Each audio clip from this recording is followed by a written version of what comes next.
The other guy that the Jared Goff contract clearly impacts, and I think it just hardens his position, and maybe it increases it, but it's the Dak Prescott Dallas Cowboys situation, where he's got a ton of leverage already coming from the fact that he's got a sky-high cap number this year, $55 million. They dropped it a little bit, not as much as they could have. It would go lower if they redid the contract. Of course, that's just more money that gets kicked into that reckoning that eventually comes when he leaves the team. They already got more than $50 million that would hit the cap next year if he leaves. Goff getting 53, if Prescott is looking for a contract where the first number is 6, after Goff getting 53, Dak with a contract starting at 6, it's not as, what does he want, as it was. That's for sure. No, of course it's not. I mean, again, it's Dak Prescott certainly in the class of Jared Goff, I think, right? I like I told you earlier, I don't think Tua is. I think Dak Prescott is. Dak Prescott, again, it's again not a superstar, but it's damn good. Of course, I think you can win a Super Bowl with Dak Prescott. Damn, and he makes a lot of big plays and big throws, just like Jared Goff. He stands in the pocket and delivers.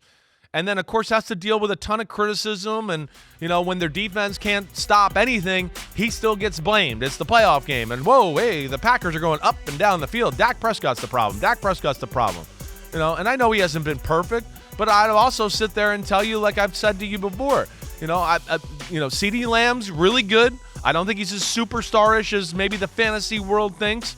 And then, I don't think they're as super talented at receiver. And I think that offense is kind of bland, right? He's a damn good leader, and he certainly would be worthy of getting a Jared Goff contract, or I wouldn't be upset if he, one-upped him just a little bit too, to your point, Mike. Which guy would you rather have? Woo! I think I'd take Dak Prescott. I think I would.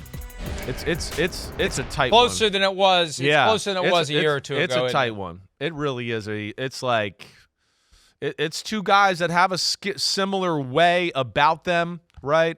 They are mentally strong. I just think Prescott controls the ball a little bit better, in my opinion. And, of course, his movement, I think, gives him a little bit more of an advantage than Jared Goff in that department, too. Who's older? Ooh, who's older? Jared Goff was really young when he got drafted. I do know that. So I still think it's Jared Goff, right? He's still older, no?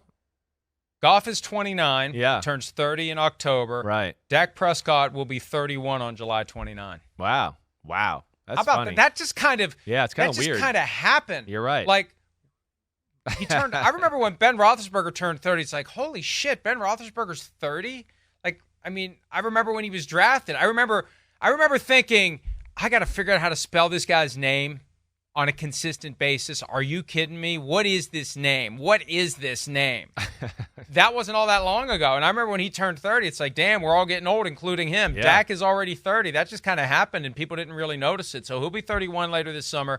Goff isn't 30 yet, and the gap between the two has narrowed. But still, Goff at 53, that legitimizes further what Dak Prescott has been looking for and that leverage he has. And the fact that they can't, the Lions could have tagged Goff next year. The Cowboys have no way to keep Dak Prescott from the market. That is part of the leverage that he now has, because he can say, I'll see you later. I'll go, and I don't know what else is out there, but I'll see you later and see what else is out there. Hi, it's Mike Florio. Thanks for watching PFT on YouTube. Hit subscribe for the latest news and analysis from Pro Football Talk.